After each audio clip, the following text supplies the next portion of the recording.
The dingy walls of my prison cell seemed to close in around me as I sat in the suffocating silence, haunted by memories I couldn't escape.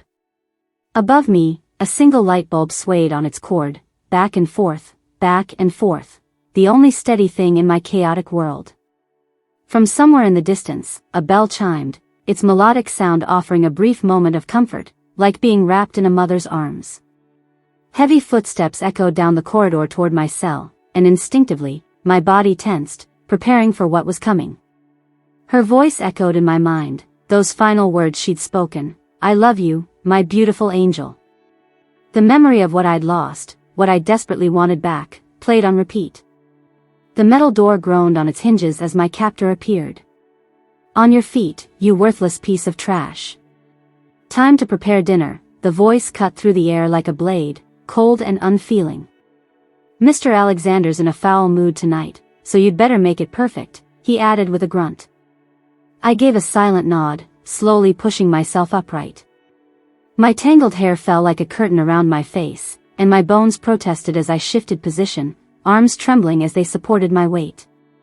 I met the guard's cold stare, seeing the accusation in his eyes as clearly as if he'd spoken the words aloud. "This is your doing. You could have saved her. You should be the one who's dead. You earned this fate." As if I needed reminding of the guilt and despair that consumed me every waking moment. Carefully, I slid my feet out from under me, wobbling slightly as I stood, though I didn't flinch when my bones ground together painfully. Pain had become my constant companion. I'd learned to live with it. My hands pressed against the cold floor as I struggled to my feet, unsteady but determined. Step by agonizing step, I made my way toward the guard, squinting against the harsh light that streamed from behind him, casting his face in shadow while highlighting his cruel features. "Move it, bitch. I haven't got all day," he snapped. I nodded again and quickened my pace as much as my battered body would allow. When I reached him, his thick fingers clamped around my wrist like a vice, digging into my flesh hard enough to make me gasp. He hauled me roughly up the stairs, not caring whether I could keep up or if I got hurt in the process. His rapid pace meant my bare feet slammed into every step, leaving fresh cuts that sent streams of blood trickling down my already wounded toes and heels. As we reached the door at the top, I nervously tugged at my threadbare paramour t-shirt and worn sweatpants, trying to make myself presentable. With empty, pitiless eyes, he yanked the door open and shoved me through it before slamming it shut behind me. I swallowed hard, keeping my gaze fixed on the floor as I limped toward the kitchen, each step sending spikes of agony up my leg. My feet carried me to the kitchen, and when I looked up, the sight of the gleaming appliances made my heart lift momentarily. But knowing that my captors found pleasure in my suffering, I quickly let my brief smile fade back to its usual mask of misery before beginning my work. I opened the refrigerator and carefully removed the pre-marinated 2-pound steaks one by one, arranging them on foil-lined baking trays. I slid the first batch of 10 steaks into the oven and set the timer, then turned my attention to the elaborate 6-tiered triple chocolate cake I'd prepared the night before, delicately placing candy roses on each layer. When the timer chimed for the steaks, I paused my cake decorating to swap out the foil on the trays and put in the second batch. I carried each plate of perfectly cooked steak to the dining room, then returned to finish the cake. Using red icing to match the crimson roses, I carefully wrote, "Happy 18th birthday Hunter and Mariana Alexander," in elegant script across the tiers. I left the finished cake on the counter for the pack members responsible for the dining room setup and continued preparing the rest of the meal. After finishing all the steaks, I worked on creamy mashed potatoes, rich gravy, and fresh salad. When the knife slipped and cut my hand, I barely paused, just stepped away long enough to apply a bandage. After everything I'd endured, a small cut was nothing. I was setting out the last of the food when the thunder of approaching footsteps filled the air.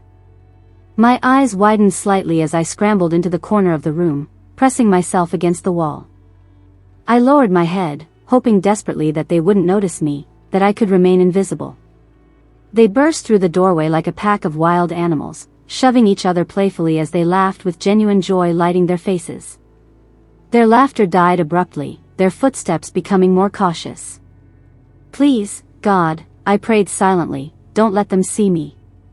A warm, perfectly manicured hand slipped under my chin, forcing me to meet a pair of ice-cold blue eyes. Well, look what we have here, Mariana drawled, her voice dripping with false sweetness. Her fingernail traced along my cheek in a mocking caress, her lips twisted into an exaggerated pout. My hands clenched into fists as I fought to control my rage, while the others snickered at my expense. Noticing my balled fists, her brother Hunter spoke up with cruel amusement. "Look at that, the little reject's getting angry," he said, pointing at my hands. A vicious smile spread across Mariana's face, her dark brown hair falling around her shoulders like a funeral shroud, wisps floating in the air. I tried to pull away, but her nail dug into my cheek, leaving a thin, stinging scratch along my hollow cheekbone. Mariana gasped dramatically, "Look what you've done, you worthless whore." "I just had my nails done." She snarled at me. "What will my mate think when he sees my ruined appearance?" she wailed, gesturing wildly at herself and her nails. I looked her over, seeing her perfectly styled chocolate brown hair, those cruel blue eyes, red-painted lips curved in a scowl, brand new form-fitting clothes, and what appeared to be barely a scratch, if any damage at all, on her manicure. I stared up at her in confusion, saying nothing. "Listen, bitch, if my mate rejects me because of your stupidity and clumsiness, I'll kill you with my own hands," she threatened, her voice deadly serious. "I refuse to end up a pathetic reject like you." Without warning, her hand connected with my face, sending me crashing to the floor, my cheek burning. I couldn't stop the tears that welled up and spilled down my face. Usually, I could hold back my crying until I was safely back in my cell. "Stop that sniveling, you slut," Hunter sneered as he grabbed me and slammed me against the wall, my head connecting with the sharp corner edge with a sickening thud. Mariana approached me, wrapped her fingers around my throat, and pressed me hard against the wall. My desperate gaze found Aaron, the beta's son, silently pleading with him to help me, to remember that he was supposed to be my brother. He looked directly into my eyes, then deliberately turned away, his expression cold and unforgiving. A brutal punch to my stomach snapped my attention back to Mariana. She released her grip on my throat, letting me collapse to the floor, then began kicking me with vicious intensity. Blood filled my mouth, making me gag and choke. I coughed up crimson droplets, struggling to breathe. When Mariana finally stopped her assault, she handed me over to her brother, who grabbed me by the hair and began dragging me away. I cried out and searched frantically for Aaron, Adam, and Axel, praying they would intervene and save me like they did in my dreams. But as always, my dreams were just fantasies, and they stood there watching me get dragged away to that terrible room. They continued to stare at me with those accusing eyes, as if they were still trying to tell me this was all my fault, that I could have prevented their deaths. Mariana followed us into the kitchen, lifting one of her 5-inch heels and driving it into my stomach, forcing a groan of agony from my lips. I didn't resist as she kicked me repeatedly, twisting her heel into my flesh, or as she continued to degrade me. I deserved every bit of it. I accepted it all because of course I deserved it for being the weakest member of the pack, their greatest vulnerability. Someone grabbed my shoulders and slammed me into the opposite wall. I slid down slowly, feeling a sharp bolt of pain race through my spine. "I warned you to watch yourself," Hunter growled menacingly. His cold fingers wrapped around my neck as he sneered down at me, and I tried desperately to breathe, but he only tightened his grip. "Why do you constantly anger everyone? Tell me." Hunter snarled, his canine teeth extending through his gums in a threatening display. I shook my head frantically. Please," I gasped, trying to loosen his hold on me. Suddenly, I felt a sharp, burning pain in my lower abdomen. Looking down to find the source, I saw a knife buried deep in my stomach, and nausea overwhelmed me. My eyes widened in shock as I struggled to move my hands, trying to remove the weapon from my body. Hunter's hand reached the knife before mine could, and he twisted it cruelly, forcing a scream from my throat. The sound tore through me like wildfire, burning my throat raw.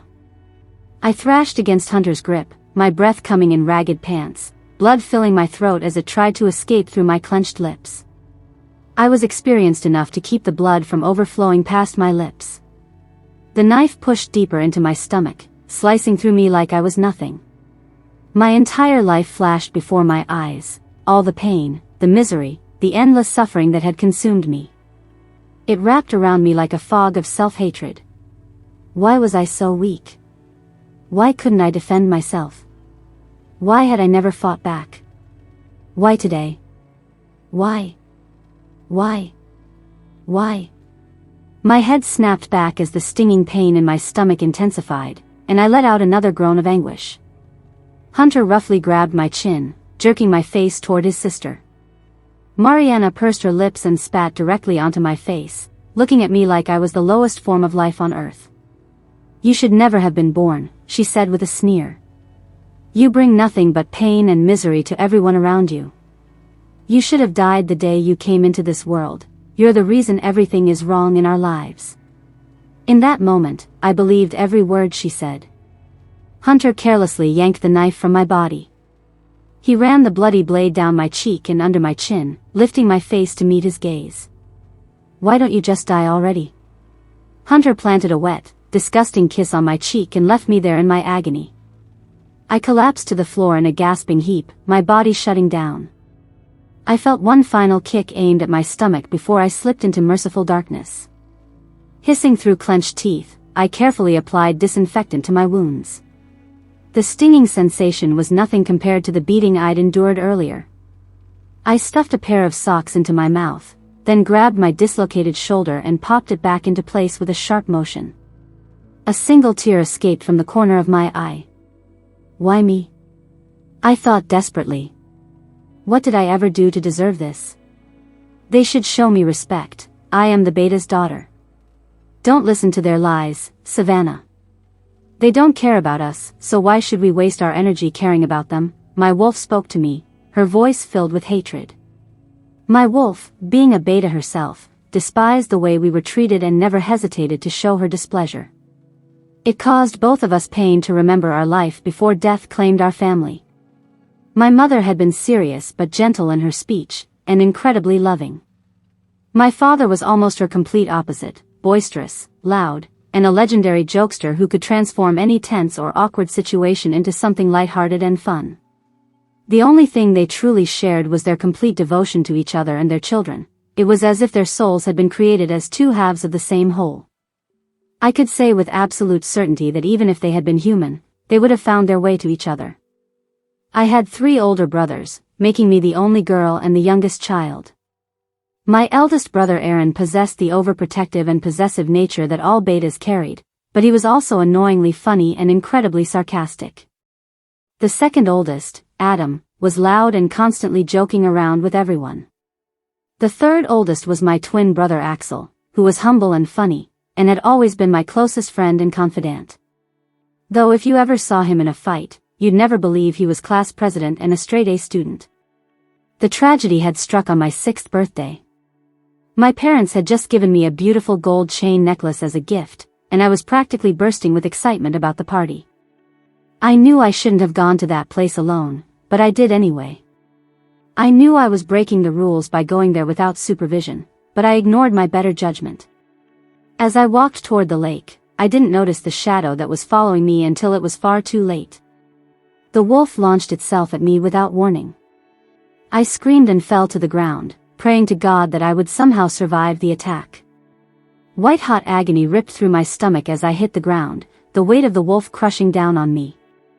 Then, as suddenly as it had appeared, the weight vanished, and I fell into unconsciousness. I awakened in a sterile white hospital room, with 16 stitches holding my stomach together. That's when they told me that my parents had died protecting me, and that moment marked the end of my fairy tale life and the beginning of my nightmare. Sighing deeply, I forced myself back to the present and focused on treating my wounds. I closed my eyes, took a deep breath, and applied the antibiotic cream to the gash. Opening my eyes, I examined the long, deep cut on my abdomen and slowly moved the needle toward it, stitching my wound closed as tears streamed down my face, my teeth biting down hard on the socks in my mouth. I repeated this agonizing process 4 more times for the other gashes covering my body before finally allowing myself to lie down and rest. As I lay there in what was probably not even close to the weakest state I'd been in over these past years, I kept thinking about what might have been, just what if things had been different. Chapter 2. I ran a comb through my thick, light brown hair, letting out a weary sigh as I did. Another day at school meant another day of beatings and endless suffering. I wondered what their reaction would be if I simply disappeared one day. They'd probably throw a celebration, my wolf said bitterly. Would they even notice if I ran away, let alone if I died? I brushed my fingers over the gold necklace at my throat and looked into the cracked mirror, seeing my gaunt face, sunken cheeks, and hollow eyes staring back at me. It's no wonder they hate me so much, I thought to myself. Why would anyone care about the pathetic, ugly servant girl who was responsible for getting their beta and his mate killed? I shook my head and quickly pulled on my oversized hoodie, hoping to redirect my thoughts away from those dangerous places, though it didn't help. A long, tired breath escaped my lips as I shuffled toward the metal doors. I opened the door slowly, knowing that any sudden movement would increase the pain I was already experiencing. Moving up the stairs at a crawling pace, the guard followed behind me, monitoring my every step. I'm not sure why I call him a guard, he doesn't actually guard me. He's only here to ensure I make it upstairs to complete my chores and schoolwork. Sometimes, when I'm too badly injured to walk up the stairs, he has to carry me. Otherwise, he's off with his family and friends, I assume. When I reached the door, I lowered my gaze and opened it, knowing that no one would want to see my face this early in the morning. I fidgeted with my fingers nervously. Hey, everyone. Look who's finally decided to grace us with her presence, the witch herself, Mason, one of the pack enforcers, said with dripping sarcasm. I stood there motionless, accepting their comments as if they meant nothing to me. Bitch, look at me when I'm speaking to you, he growled angrily, shoving me roughly. Easy there, Mason. You don't want to make Hunter any angrier than he already is, Aaron warned, not even bothering to glance in my direction. He's already furious about not finding his mate yesterday. I looked down, feeling a pang of sympathy for Hunter despite everything. We werewolves have only one mate in our entire existence. Mates are like soulmates, they are your forever, your other half. You meet your mate on your 18th birthday, at the exact date and time of your birth. Both the male and female detect an irresistible scent that draws them to their destined partner. Once they find each other, they become extremely protective of one another, with the males typically being more possessive than the females. Alpha males, the pack leaders, and betas, the second in command, were the most possessive and protective of all. Having powerful wolves, they rarely rejected their mates. My parents had been true mates. There are rare instances where mates are not compatible, or one of them doesn't return the other's feelings, and rejection becomes necessary. In those cases, even if the human sides reject each other, their wolves still maintain the mate bond. So if the humans decide they want to reconcile, they still can. However, as I mentioned, this rarely happens. Hunter left early for school this morning, hoping he'd find his mate there, Axel said, joining the conversation. Mason sighed but nodded his understanding. This isn't finished, he said, following Aaron into the dining room. I pulled my hair back into a loose ponytail and made my way silently to the kitchen, not wanting to disturb any pack members who might still be sleeping. Once I entered the kitchen, I got to work preparing the pack's breakfast. After cooking bacon, eggs, waffles, toast, and cutting up fresh fruit, I arranged the platters in the dining room. I prepared 20 cups of coffee, placing them in the appropriate spots since each pack member had their designated place at the table. Soon enough, the aroma from the food drew people into the dining room. I breathed a sigh of relief as everyone began chatting happily, paying no attention to me. The teenagers and younger children finished their meals and lined up in front of me with their hands outstretched as I returned their completed homework assignments. Next time you do my homework, make it more realistic. Do you honestly think any of us have time to put in the effort for A-level work? Shelley, the self-proclaimed future alpha female, told me rudely. Shelley was one of many girls who believed they were destined to be Hunter's mate, and she was their ringleader. I was secretly pleased that none of them had been chosen, because that meant fewer beatings for me. I nodded in agreement, knowing it was safer to comply than to argue. I was aware that the grades they received from my work could get them into excellent colleges, yet none of them ever thanked me or showed appreciation for what I did for them. My stomach rumbled loudly, and I frowned as I pressed a hand against it, trying to quiet the growling. As people began to leave, I collected their dirty dishes and loaded them into the dishwasher. The plates that didn't fit in the dishwasher, I began washing by hand. When I heard the beep from my watch, I knew I had only 2 hours before I needed to start the laundry. After cleaning the last dish, I went to prepare lunch for the adults. I made a fresh salad for the women and prepared over 150 sandwiches for the men. When my watch beeped again, I made my way to the laundry room and began loading the first batch of clothes into the washing machine. While they were washing, I carefully climbed the stairs to the last room on the right, which belonged to Xavier, the Alpha's youngest son, an adorable 9-year-old boy. "Xavier," I called, knocking on his door and waiting to be invited in. "Come in," Xavier shouted cheerfully. I entered the room and looked down at the brown-haired, blue-eyed boy who was sitting on his bed, already dressed and ready for school. Smiling warmly at him, I asked, "Are you ready for school today?" In response, I received a brilliant smile and an excited grin. Laughing softly, I held out my hand as Xavier grabbed his backpack and pulled me out of his room, practically dragging me downstairs. Since I was forbidden from attending school, because I didn't deserve to further my education, their exact words were, "School is for people who actually have a future ahead of them. We're not wasting years of education on you when you could be doing chores and taking care of the rest of the pack members." I had cheerfully accepted the responsibility of caring for Xavier. Xavier was the only member of the pack house who actually treated me like a human being rather than a punching bag. I'd been taking care of him since he was born. The Alpha and his mate were too devastated by the loss of their betas, my parents, and they had gladly given me the job of raising their son. Don't misunderstand me, they adore and cherish Xavier, but after my parents' death, they were never the same people. None of us were the same anymore, and we all needed time to grieve the loss of our parents. My wolf growled sadly at me. "I know," I responded to her, "but we don't have the right to grieve since we are the reason our parents are dead in the first place." I snapped back to reality when Xavier and I reached the bottom of the stairs. I led Xavier to the kitchen to feed him breakfast before taking him to school.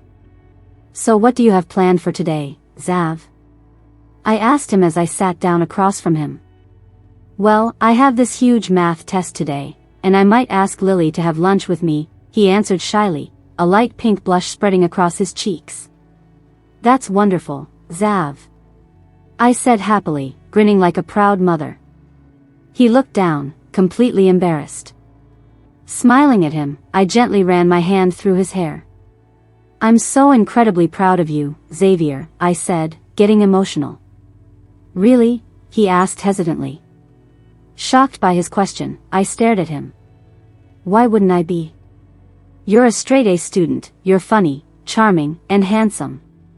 What more could anyone ask for?" I stated firmly, looking directly into his eyes. His lips curved up into a satisfied grin. A loud beep sounded, and I stood up. "Finish eating, I just need to switch the laundry loads," I told him. Xavier's happy expression faded into a frown. He understood how the pack treated me and hated it, but what could a 9-year-old do to help someone in my situation? After quickly changing the laundry loads, I returned to Xavier. The drive to the elementary school was quiet and somber. It always dampened Xavier's spirits when he witnessed how the pack members treated me. He seemed to think that if I was sad, he should be sad too. Once I dropped Xavier off at school, I headed back to the pack house. I returned to the laundry room and started the final load of clothes. After loading the new batch, I began ironing and folding the already washed clothes, organizing them into neat stacks according to their owners. By the time I finished that pile of clothes, the washer signaled that it was done, and I transferred the wet clothes to the dryer. I spent time cleaning the kitchen appliances, counters, and cabinets while waiting for the clothes to dry. When the final load finished drying, I ironed and folded those clothes as well, then began carrying them to their owners' rooms. Afterward, I hand-scrubbed the kitchen floor before moving on to clean the living room and bathrooms. Once the cleaning was complete, I started working on the pack's taxes and bills to get them finished. By 1 o'clock in the afternoon, I was completely exhausted and headed for my room. The guard was waiting for me when I opened the door.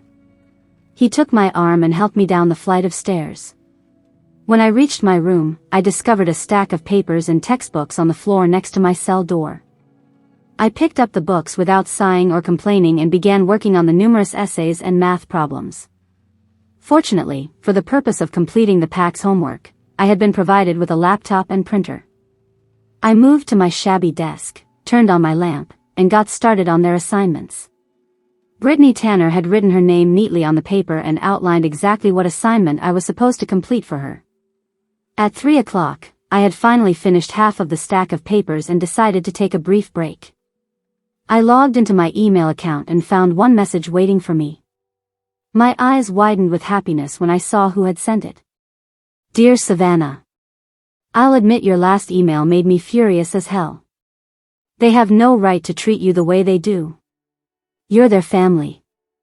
What happened wasn't your fault. You were only 6 years old.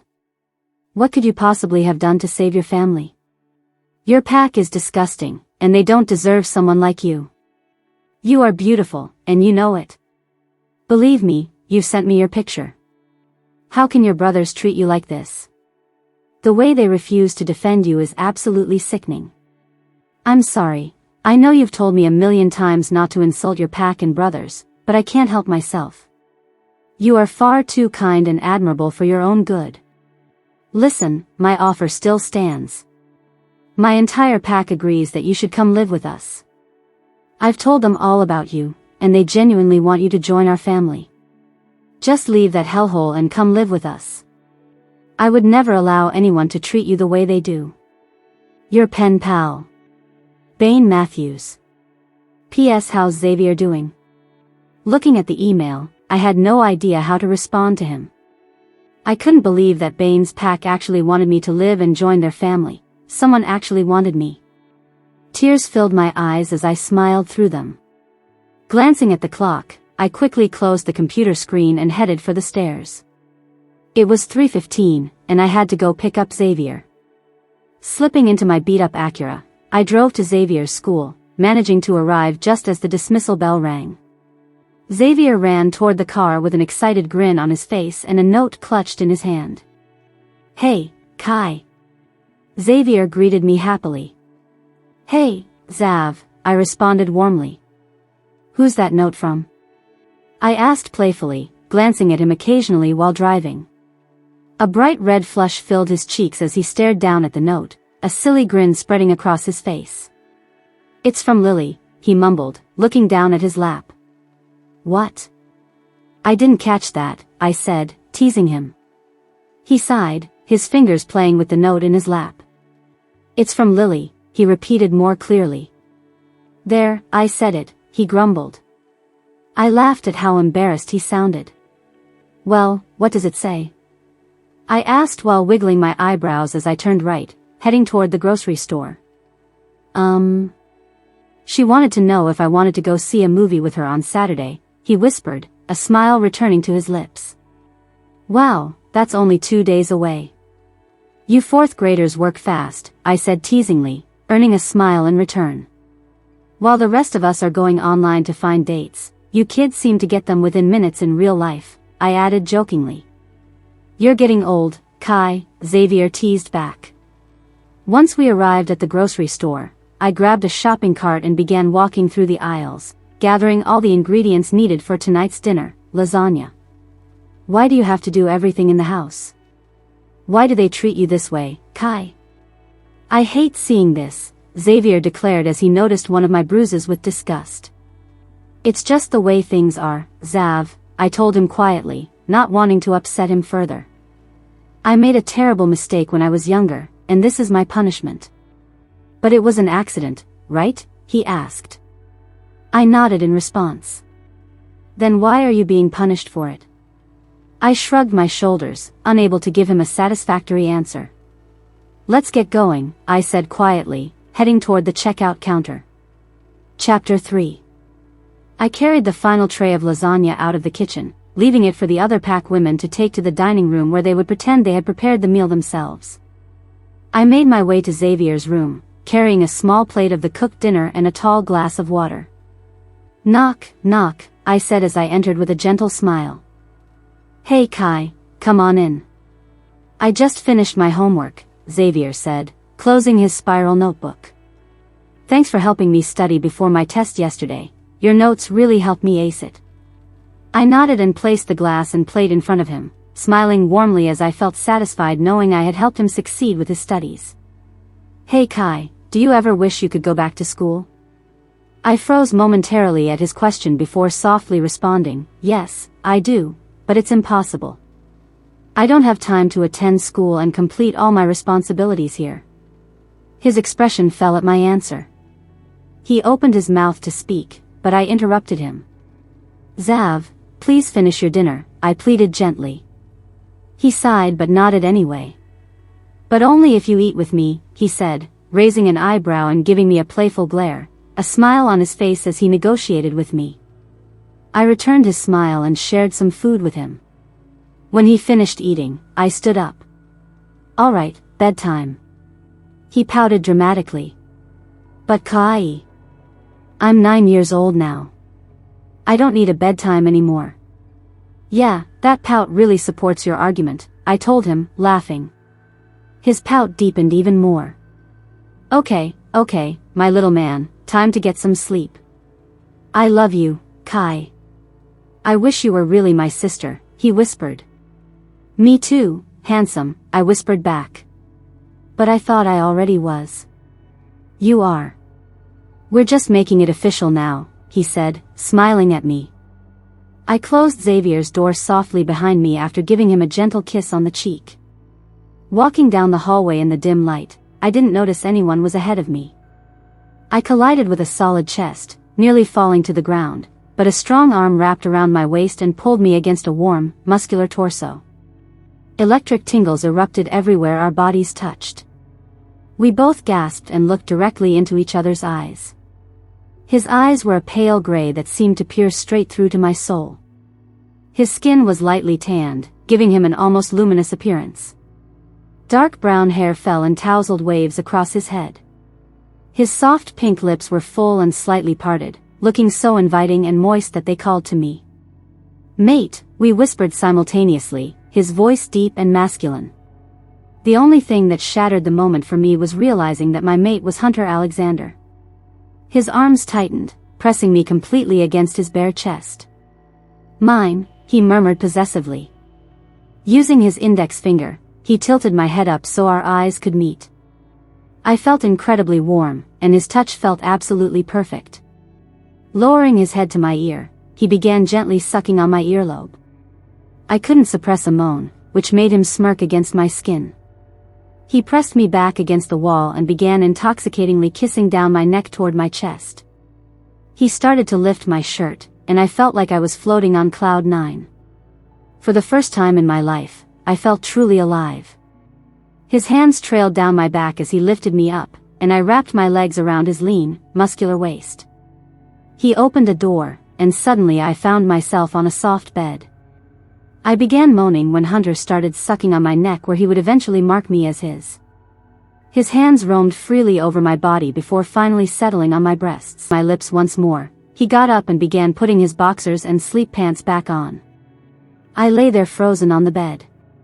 Wasn't he supposed to say something to me? When he looked at me again, he sneered with disgust. What are you still doing here? Hunter snarled, revulsion clear in his eyes. Shocked, I just lay there motionless. Well, he drawled, why haven't you left yet? But I'm your mate, I whispered unsteadily to him, trembling slightly. No, you are not, he snapped at me. I jumped up and began crawling backward as fear radiated from me in waves.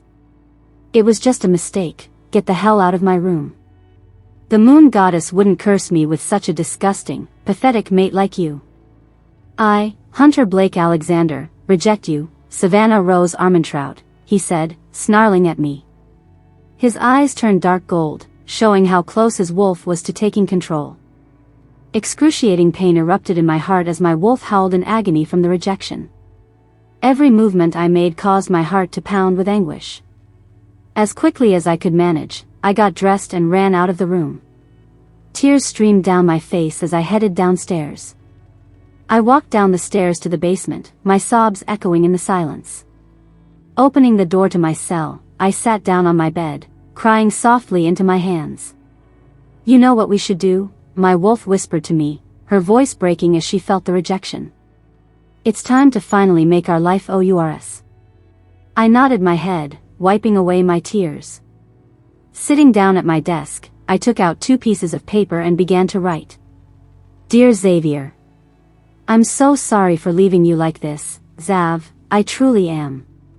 I never wanted to abandon you. You are the only thing in this pack that makes my life worth living. You were the one who always made me smile and laugh.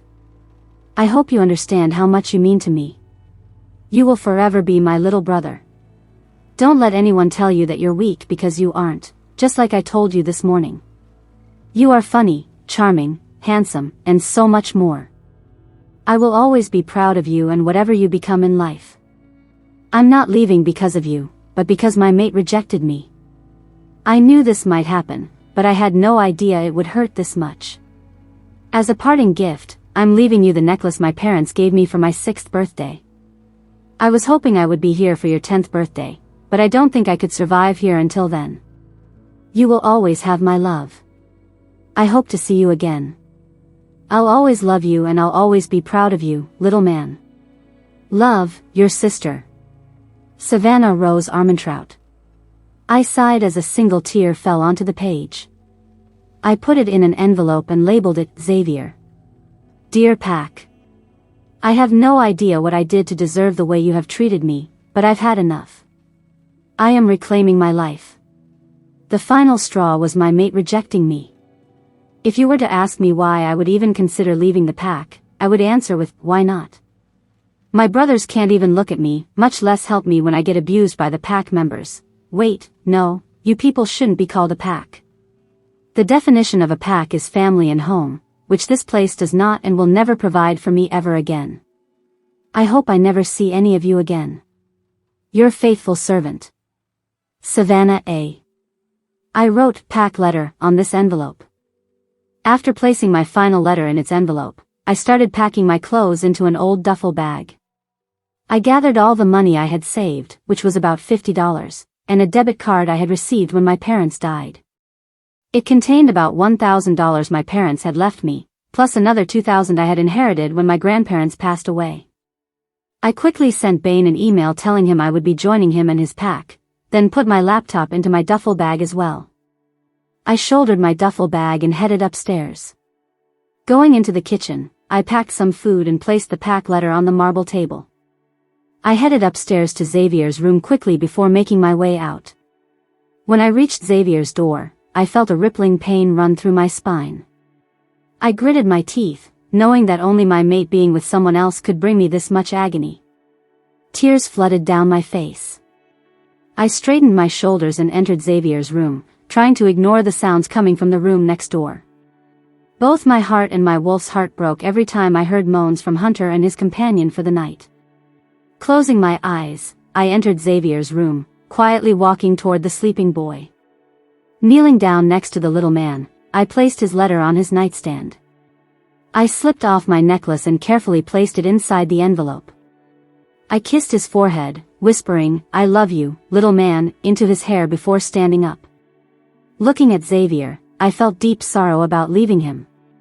He snored lightly and turned over, scratching his arm unconsciously. Smiling at him, I left. Walking out into the hallway again, the noises from Hunter's room attacked my chest like daggers. I closed my eyes and leaned against Xavier's door. Opening my eyes, I started walking again. I went to my old Acura and started the car, not looking back as I drove away from my sorrows and pain. I knew I would survive because I am stronger than them. Chapter 4. The next day, I reached the town Bane had described, and I was absolutely mesmerized by the breathtaking scenery. The sun was just rising and cast a beautiful red-orange glow across the lake. A gentle breeze rustled, swayed, and shook the leaves on the trees. Clouds reflected perfectly in the water, creating a dreamy illusion. It was the perfect sight to mark my first day of true freedom. I walked down the stone steps of the train station into the fresh, crisp air. A man with brown hair stepped out of a nearby car, and excitement bubbled up inside me as I ran toward him. When I reached him, I wrapped my arms around him and hugged him tightly. Tears began falling from my eyes as I cried against his chest. His arms wrapped around me securely. "Whoa, hey there, Speedy. I know I'm devastatingly handsome, but you didn't need to tackle me," Bane said jokingly into my hair, causing me to giggle slightly and loosen my grip around his waist, though I had no idea how I had ended up there in the first place. I rested my head on his shoulder and sniffled a little before letting go of his waist and wiping my eyes on the sleeve of my jacket. "Finally. I thought you'd never get here," he said with a fake pout on his face, his hands on my shoulders. Picking me up again, he spun me around, and I felt a brief flash of nausea before it disappeared. "You look far more angelic in person." I blushed at his compliment and looked down at my fingers, twiddling them nervously, a habit I developed. "You're a skilled liar," I told him, looking back up at him and giggling before looking down again. "No, I'm not," he said, tilting my chin up so I would meet his eyes. "You're absolutely gorgeous." I blushed as he took my bag and placed it in the trunk. "Here, come on. We have a long drive ahead of us," he said, opening the car door for me. "And I thought chivalry was dead," I said, joking with him. After talking to him through emails, I felt close to him. Chuckling, he got into the car as well. "It is dead, but why not resurrect it? A girl as dazzling as you should get to experience it," he stated charmingly, a grin spreading across his face. Another blush colored my cheeks, and my fingers began twiddling again.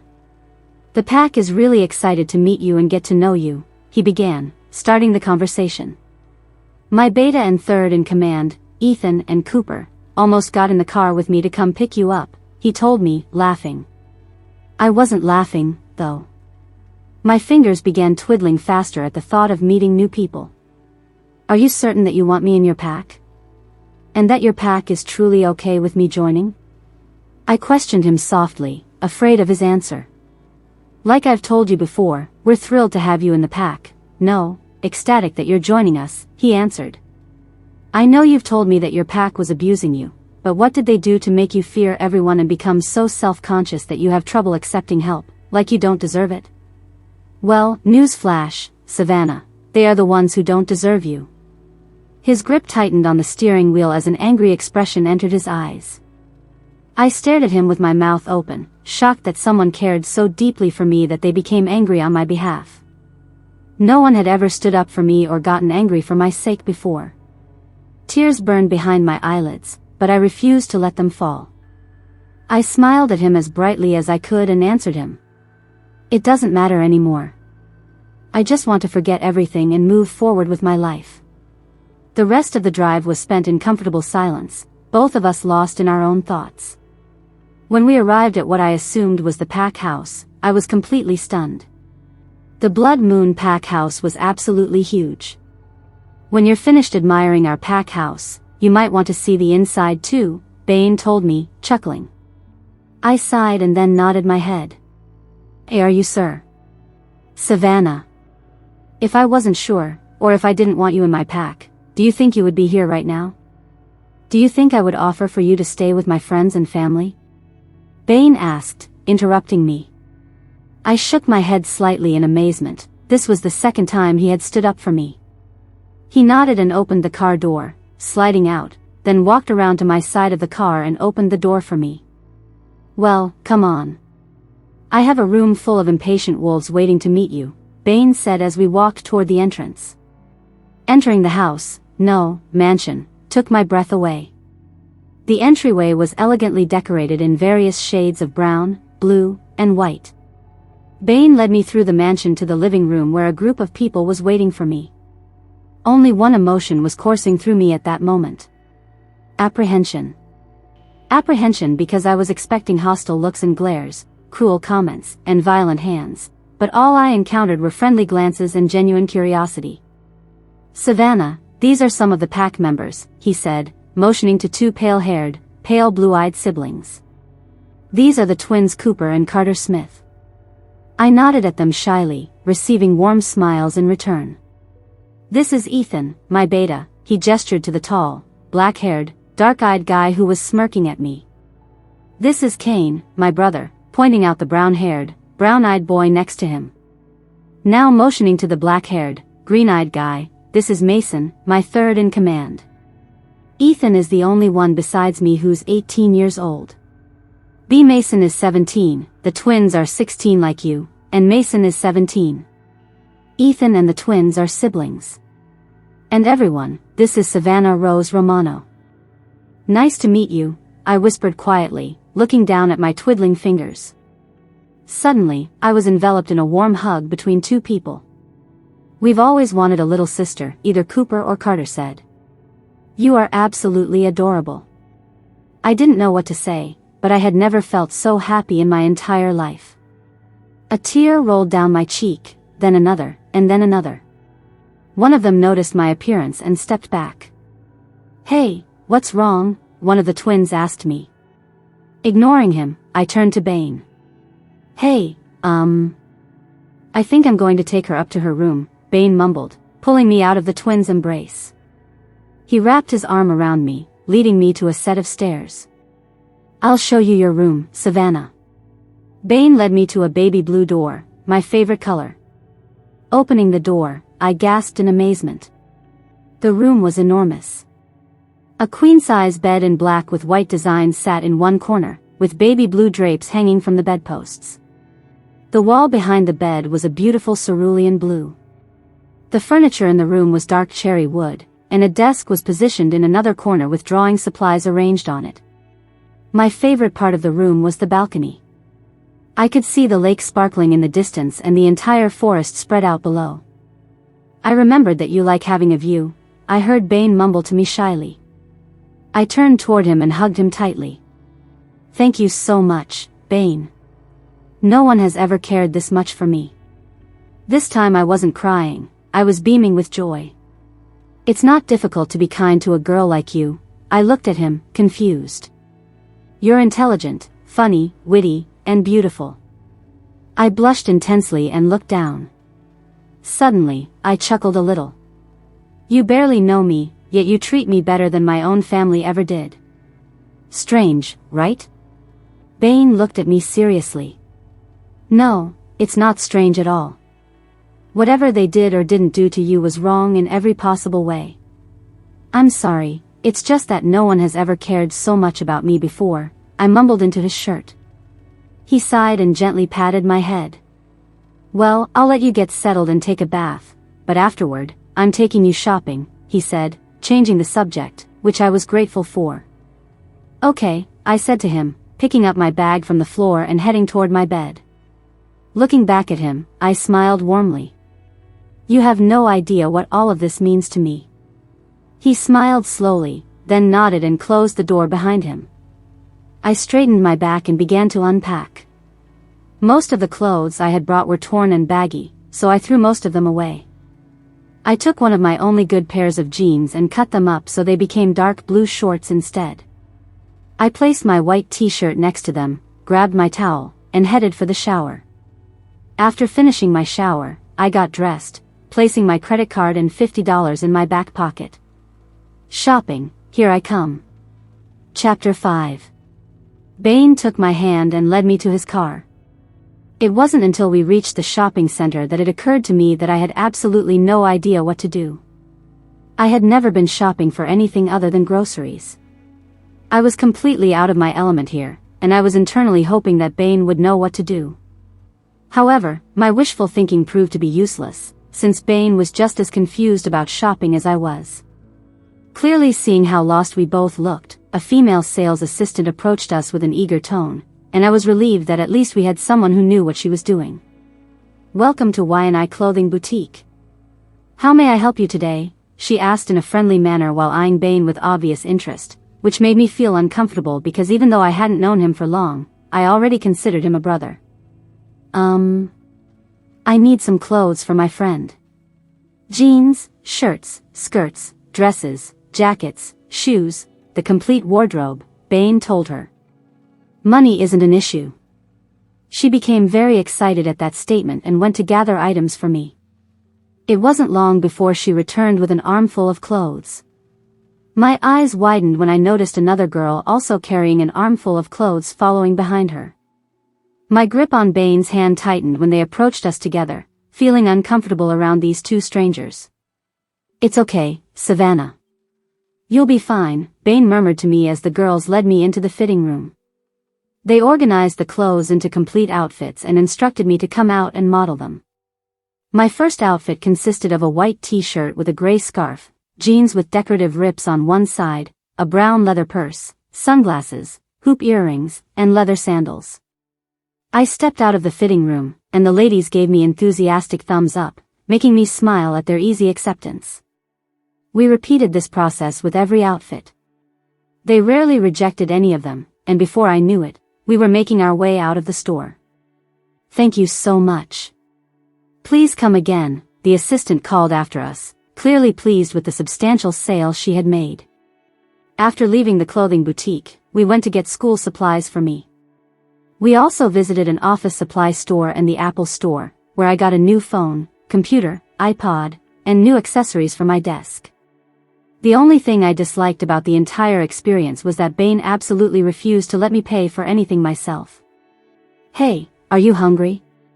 Bane asked, turning his head toward me as we walked around the mall. I shook my head, not feeling hungry. I had eaten a slice of toast on the train with some water. He frowned disapprovingly.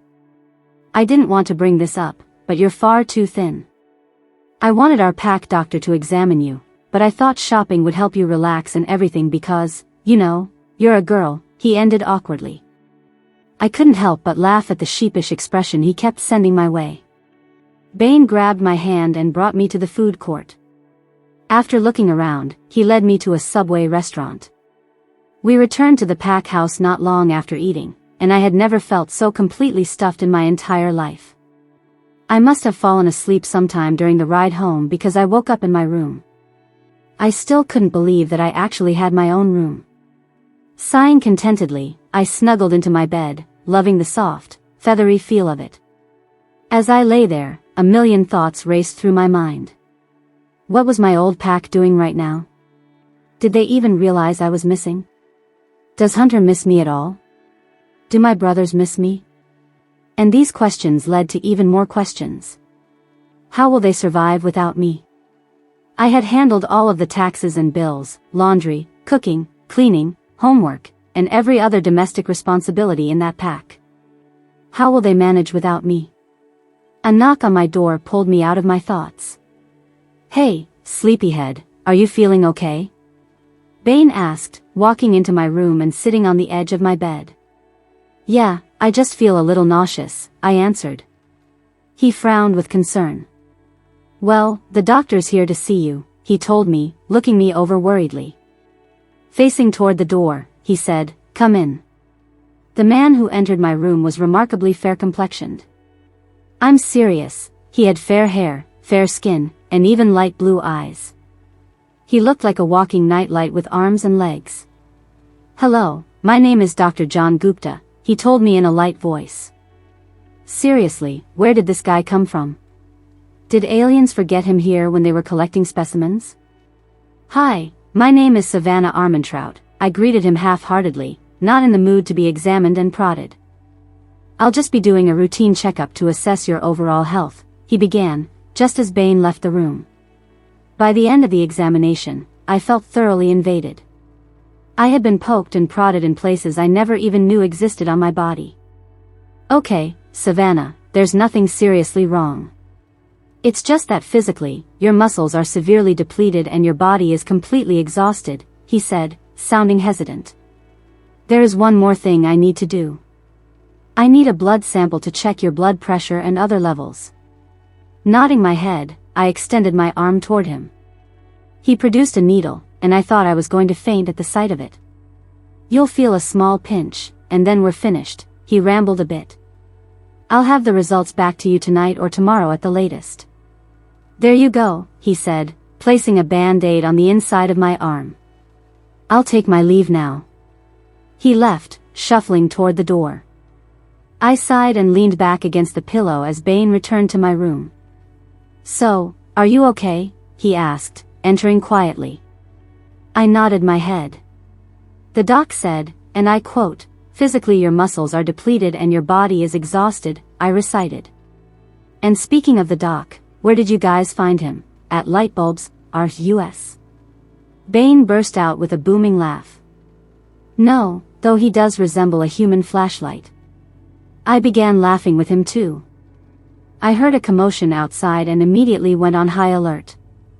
The door burst open, and I was expecting Hunter and my brothers to storm in and drag me back to the pack, but what I wasn't expecting was 6 guys to charge into my room with a cart full of breakfast food, pancakes, toast, bacon, eggs, orange juice, and an enormous amount of bacon. I absolutely love bacon. I love bacon, even though when I lived with my former pack, I rarely got to eat it. "Welcome to the family," they chanted in unison. Tears gathered in my eyes, and a smile spread across my face. They wheeled the cart next to me. The twins appeared suddenly. "We're sorry about making," one said. "You cry," the other told me. Earlier, they finished together, looking at the ground with their hands scratching the backs of their necks, appearing nervous. I smiled at them warmly. "You two didn't do anything wrong. I'm just feeling very emotional right now," I told them in a voice that was barely a whisper. I looked down and intertwined my fingers. "It's okay. We're just happy that we didn't upset you," the twins said, sounding relieved. Why would they be relieved that they didn't upset me? I gave them a puzzled look. "It's because you're our sister now," Ethan answered from the doorway. He was leaning casually against the door frame, looking completely at ease. I looked at all of them in shock. I was their sister. They willingly acknowledged that. I gave them watery smiles. "Thank you, guys, for taking me in on such short notice and everything," I spoke to them. Bane stood up and was about to speak when Ethan interrupted. "It wasn't a problem at all. We genuinely want you to live with us. We helped Bane put this room together. All of us contributed." "Yeah," B. Mason chimed in. "Don't feel like a burden because you're not one. Bane has told us that you're an excellent cook. You can cook for us if it makes you feel better about being here. None of us can cook worth anything." Staring at them in amazement, I nodded, not knowing what to say to them. "Thank you. I really appreciate what you guys are doing for me. I owe you all so much." Carter or Cooper glared at me sternly. "You don't owe us anything, your family." Carter/Cooper wagged their finger at me disapprovingly. Nodding my head, I pulled back the covers to get up and noticed I was still wearing some of my old clothes. "Hey, what time is it?" "It's still Thursday the 15th, though it's 6 a.m. "You've been with us for at least 9 hours now," Mason answered, speaking for the first time since I had met him. "Really? It feels like it's been days," I said in wonder. They chuckled at me, causing a blush to color my cheeks. "Do you guys mind if I change really quickly? I want to get out of these old clothes." They nodded their heads and left the room. Chapter 6. Hunter. 5 a.m. Waking up with a splitting headache was nothing compared to waking up next to a perfume-soaked Shelley. Her garish hot pink nails were sprawled across my chest, where her hands had been touching me a few hours ago and where her head had been resting after we had made what she called passionate love. I felt completely hollow without her body pressed against mine. Staring at the ceiling, I wondered, why me? I had the worst luck imaginable. How could I end up stuck with Savannah Romano as a mate? Glancing at the clock, I decided, why not get an early start to my day? Reluctantly, I kissed Shelley's dry, makeup-caked lips and woke her up. "Hey Shelley, it's time to get up," I said to her. "Huh? What the hell, it's still way too early to wake up," she groaned unattractively. Pushing her away from me, I got up and headed toward my bathroom. "Hey baby, want to go another round?" she asked in what she thought was a seductive voice. Turning around, I glared at her with fury. "No, get out of my room immediately." I snarled at her, my eyes turning black with rage. "I want my mate," my wolf howled at me for the millionth time since I had kicked her out of my room and my life. "I want my mate." My wolf howled at me again. Shelley scrambled off my bed and out of my room as quickly as she could. Good, I thought. I couldn't tolerate her scent any longer.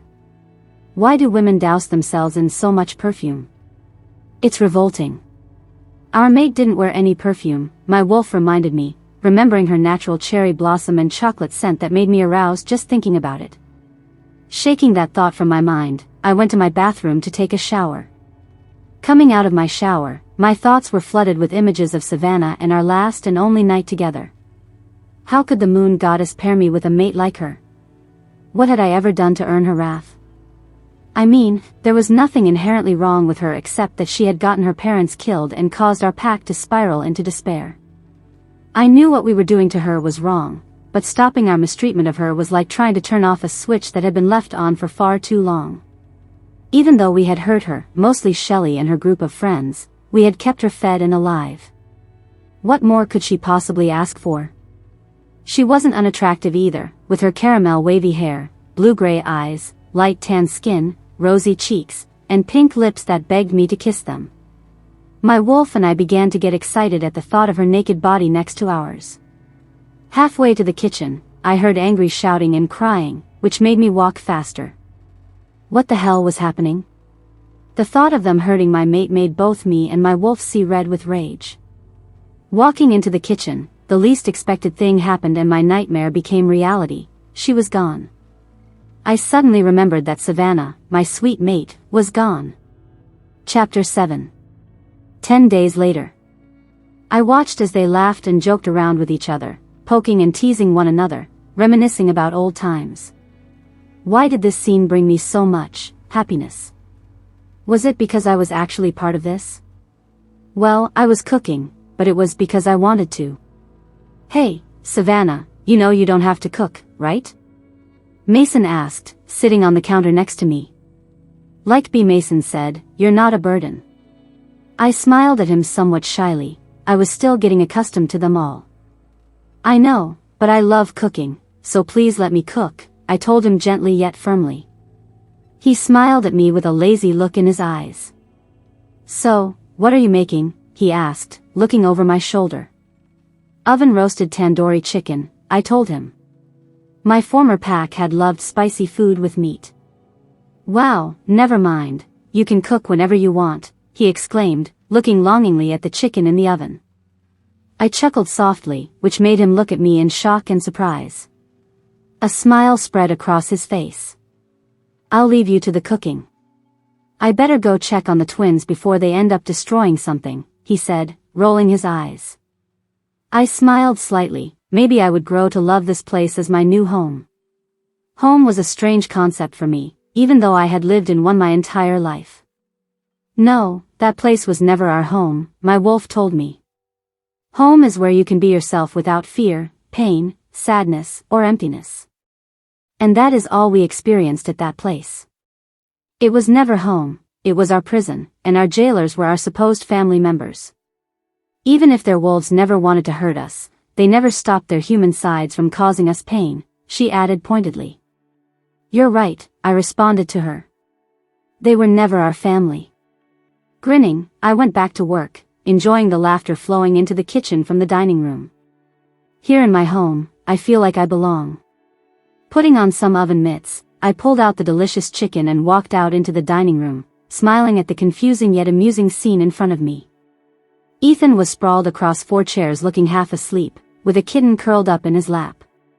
Carter and Cooper were balancing on their heads, sticking their tongues out at each other. Mason was staring at them with a smile on his face, trying to help them get back onto their feet. Bane and B. Mason were running around trying to catch a small black, white, and gray Siberian husky, speaking to it like it was a small child. Guys, what are all of you doing? I asked cautiously. Everyone paused to look at me, and the poor puppy ran straight into the wall. Ethan's eyes popped open and rolled to meet mine. Tweedledee and Tweedledum over there, he said, pointing at Carter and Cooper, thought it would be a brilliant idea to get you a puppy as a welcome home pet, and got carried away and brought home this kitten too, he said, pointing at the still sleeping kitten. The twins bowed mockingly. Yes, you can always take more than nothing, they said in unison. That's the Mad Hatter's line, you dimwits, B. Mason told them exasperatedly. They just rolled their eyes in annoyance. Can we discuss the pets? I asked hastily, trying to get them back on track. Well, we knew you were really anxious about staying here and everything, so we thought that if we got you pets, you'd feel more at home, Bane answered before the twins could get a word in. My eyes widened in amazement. Did they really do this for me? My former pack didn't even give me birthday presents or even remember my birthday, yet these people I had just met, got me a puppy and a kitten just because I was afraid. A tear burned at the edge of my eye. Why? I asked. They looked confused. Why did you get me presents, a puppy and a kitten, when you barely know me? Because you deserve happiness, Mason answered without hesitation. What they did to you was wrong, no matter their reason for the abuse. You didn't deserve the treatment you received. I quickly set down the chicken. Tears streamed down my face as I went over to him and gave him a hug. At first, his body was rigid, then he relaxed and hugged me back. Thank you, I told him, sniffling slightly. What was wrong with my hormones? Someone cleared their throat behind us, breaking me and Mason apart. Looking behind me, I saw none other than Wonder Bread staring at me, shifting nervously from one foot to the other. Miss Romano, I just received your lab test results and would like to discuss something with you in private, he said uncertainly. Nodding my head toward him, I turned back to the guys. We'll talk about the pets later. They nodded their heads, and I began following E.T. out of the dining room to what I assumed was his office. Please have a seat, he told me, gesturing toward the 2 chairs in front of his desk. Warily taking a seat, I faced him, trying not to squirm in the chair. Your lab tests were acceptable, not great, but you're healthy. The scars on your body will never fade completely, unfortunately. Mentally, you're stable from what I've observed so far, but physically, you can't handle someone touching you unless you're the one initiating the contact. There is one more thing you need to know, although I have no idea how to tell you. That's when my fears started voicing their opinions. What if it's life-threatening? What if I have a disease? What if I have cancer? What if it's life-altering? What if? Miss Romano? Dr. Gupta's voice called my name worriedly. Are you alright? Yeah, I'm okay, I told him, clearing my throat. As I was saying, I have no idea how to tell you this, but you're pregnant, he told me cautiously. My heart stopped beating. I'm pregnant? My shocked mind kept repeating the word, pregnant. How? I stuttered, my eyes widening as the room began to spin. Calm down, Miss Romano, Dr. Gupta said, appearing suddenly right beside me. Deep breaths, in, out. He spoke, trying his best to calm me down. Miss Romano, please calm down, you being stressed isn't good for the baby, he emphasized. That statement got me to calm down, and my breathing leveled out. Now, Savannah, are you feeling better? I nodded my head. Do you know who the baby's father is? I nodded again, and my heart started pounding harder as I thought of Hunter. That's good. Now, you're only 1 week and 3 days pregnant. My eyes snapped to meet his. Is the baby okay? I questioned hesitantly. I don't know for certain, but I'll have to do an ultrasound to determine that. However, in my professional opinion, both you and your baby are perfectly healthy, he reassured me. I smiled at him with relief. Now that you know you're pregnant, you'll have to consider many things. First, calculate your due date. Since it's December 20th, I'm estimating your pregnancy will last until around July 20th. The second step is to prepare your body. That means eating healthy, making sure you're getting enough folic acid, starting prenatal vitamins, maintaining a healthy pregnancy diet, considering a pregnancy-friendly exercise routine, and trying to get plenty of sleep. Step 3 is to be prepared for early symptoms. That means fatigue, morning sickness, strange food cravings, sore breasts, and maddeningly frequent bathroom trips. And that's not even half of it, but I'm sure the guys who are not so patiently eavesdropping will take good care of you, he told me. My mind was spinning with all the new information, but the thought that dominated my mind was that I'm pregnant.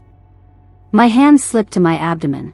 I couldn't wait to see my stomach grow with my baby, my mate's baby. No matter how much I despised him, I was surprisingly happy that I was carrying his child.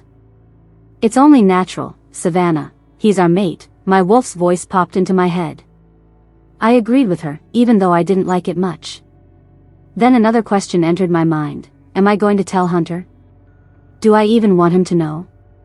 I'll let you think about it, he told me gently, and congratulations. I sat in his small office thinking, hoping I could create a better future for my baby than I had experienced. Standing up, I returned to the dining room. The guys were pacing in unison. If I hadn't learned what I had learned only minutes ago, I would have been laughing at the concerned yet nosy expressions on their faces. I cleared my throat, bringing their attention to me. Bane and the twins snapped out of their pacing, worried stance and rushed to me. Are you okay? Is it deadly? How long do you have to live? Oh God, no, you're dying, aren't you? They babbled at me, running their hands through my hair and playing with my fingers while staring at me, looking for answers. I just stood in shock, my hands still pressed against my stomach. I'm pregnant, I said in shock. The room fell silent, the guys froze. Carter and Cooper's mouths dropped open. You're what? The twins said in awe. I looked down suddenly, afraid. What would they think of me? Would they think I was some promiscuous woman who slept around? They must think I'm a woman with nothing in my life other than sleeping around and looking for my next opportunity. Thoughts raced through my mind when a sharp pain ripped through my body. It was excruciating pain. I couldn't handle it. Booming shouts passed through the cloud of agony. I felt someone rubbing my forehead. It was warm, and it made me lean into it.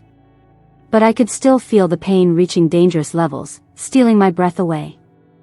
I was too hot, the fire burning brighter and brighter inside me. The only thoughts in my head were, is my baby okay? Breathing in deeply, I tried to ease the pain, but it got worse as it spread across my body, engulfing me in its fiery depths. Opening my eyes slightly, the images were blurry, all I could see were colors everywhere. The pain lasted for what seemed like hours, like it would never end. Chapter 8. The dark blanket of pain covered me in darkness, yet I could still hear people moving around me, and occasionally I would feel a concerned hand press against my forehead. My wolf was on edge, fearing for our unborn child. Savannah, are you okay? She asked in a motherly tone, which made me smile. She never let me feel alone. I tried to pry open my eyes, but they felt as though they were sealed shut. I felt a hand slip into mine, and I squeezed their hand, silently telling them I'm awake, I'm okay, don't worry. Hey guys, she's awake, hurry, the masculine voice shouted in a whisper, like he was trying not to disturb me. I heard someone rush over to me and place a stethoscope against my chest. Savannah, the other man spoke to me in a calming manner. Can you hear me? Squeeze my hand if you can. I squeezed his hand. Are you in any pain? Squeeze my hand once for yes, and twice for no. I squeezed his hand once. Trying to speak, nothing came out of my mouth. It felt as though I hadn't had anything to drink for days. Okay, now Savannah, I would like you to open your eyes very, very carefully, the man advised me. Slowly, I tried to open my eyes with as much effort as I could muster. As soon as my eyes opened, I was assaulted by bright lights. Lifting a weak hand, I covered my eyes, trying to block as much of the light as possible. Maybe the mothership came back for Yoda? Hold on, let me turn off the lights, one of the voices spoke. A few seconds later, I felt someone sit next to me, making the bed dip with their weight. The voices and sense of the people seemed familiar. I removed my hand from my eyes and took them in. Bane sat on my right side and Dr. Gupta on my left. Looking around, I noticed N4 attached to my arm. Oh, thank God you're okay, Savannah, Bane said, relief evident in his voice. I tried to say something, but my throat was too dry and nothing came out. He must have noticed because the next thing I knew, a cool glass of water was pressed to my lips. After finishing the glass of water, I nodded my head toward him in silent thanks and cleared my throat. What the hell happened to me? I asked, my voice raspy and cracked. Bain and Dr. Gupta looked at each other. Dr. Gupta cleared his throat. Miss Savannah, I will let Alpha Matthews discuss that with you later. But for right now, let's talk about your health. You and the baby are fine, but I would like for you to exercise regularly, and I've noticed that you have been eating more, so the only thing I have to say about that is to eat healthily. I nodded my head at him, indicating I heard him. Nodding his head in return, he left the room. Turning my head toward Bain now, I cocked an eyebrow. Lay it on me, Dr. Doolittle. Bain looked at me with eyes full of sympathy and sadness. Savannah, please tell me you won't cry after I tell you this, he pleaded. It'll hurt to hear this, but please don't be upset. You have to be strong for the baby. I nodded my head, almost afraid of what the answer would be. Just please tell me what it is, I whispered tiredly. Your mate, he had sex with someone else. Savannah, I'm so sorry, he told me. My whole body froze as pain rippled through me worse than it had before. I knew he hated me, but did he really hate me that much? To go so far as to have sex with someone else? I mean, I knew it would happen at some point, but I'd only been gone for 10 days. Was I that ugly? So damaged and hideous that he had to destroy our mate bond? Tears gathered in my eyes, trailing down my face. My mate had marked someone else. He was the one person who was supposed to love me no matter what, undeniably, and I him. He was the one person who was supposed to do anything and everything for me. He was the person with whom I would have my babies and share my life. But he wasn't. I dried my tears with the back of my hand, steeling myself. Right now, I felt completely numb. I turned my head toward the window, trying to bury my sadness and focus on the life that was growing inside me. I am going to fight for my baby. I am going to give him or her the greatest life I could possibly provide. Not turning toward Bain, I told him, can you please leave me alone? The room filled with silence. Sure, Savannah, whatever you need. Me and the guys will be here for you, he answered softly. As soon as he left, my mind went back to Hunter. I couldn't tell him, no. He wouldn't want anything to do with my baby. He'd abandon my baby like he abandoned me. I will not let my baby get rejected by him. I want nothing but love to be known by my baby. I will not let my baby go through the pain I went through. He wouldn't change his lifestyle for me, his mate, who loved him more than anything else in the world. What could make me think that he would change it for his child? Hell, I still love him. I hate that I love him. How could I love him even after he put me through all of this agony? No, I will keep my child away from him at all costs. Chapter 9. It had been 2 months since I discovered I was pregnant, and it was still difficult for me to believe. I wasn't permitted to leave my bed even once, except to wash myself or use the bathroom. Sometimes they would even allow me to cook if I felt up to it. I was eating regularly and gaining weight, and soon enough I had reached the proper weight for my age and pregnancy stage. As the bump on my stomach grew larger, the guys became increasingly protective of me. I looked like I was in my 4th month of pregnancy. Werewolf pregnancies only lasted 6 months compared to the human 9 months. And since I have beta blood and Hunter is an alpha, my pregnancy would only last 5 months. My wolf was more than excited about our pregnancy, which made me incredibly happy. She had stopped howling for our mate and focused all her attention on our baby, helping me keep our precious bundle of joy safe. After I experienced that excruciating pain almost every day, Dr. Gupta and Mason finally explained to me that it was because Hunter had been mating with someone else. As time went on, the pain lessened until I could barely feel it. That was the primary reason my wolf stopped howling for our mate. She finally accepted that our mate didn't want us. Never had. Her voice grew quiet and gentle until she only spoke when it concerned the welfare of our child. Both my wolf and I are extremely protective of our baby and will only allow people we know and trust to be near us. So far, that was only Bain, Mason, and Dr. Gupta. I'd gotten to know the guys and the pack much better through them. I was worried that they would think I was promiscuous and deserved the treatment I had received in my former pack, but in fact, they were overly protective of me and my baby and never allowed me to go anywhere alone without a pack warrior or two accompanying me. Thankfully, they didn't judge me for my situation and were genuinely welcoming, accepting me with open arms.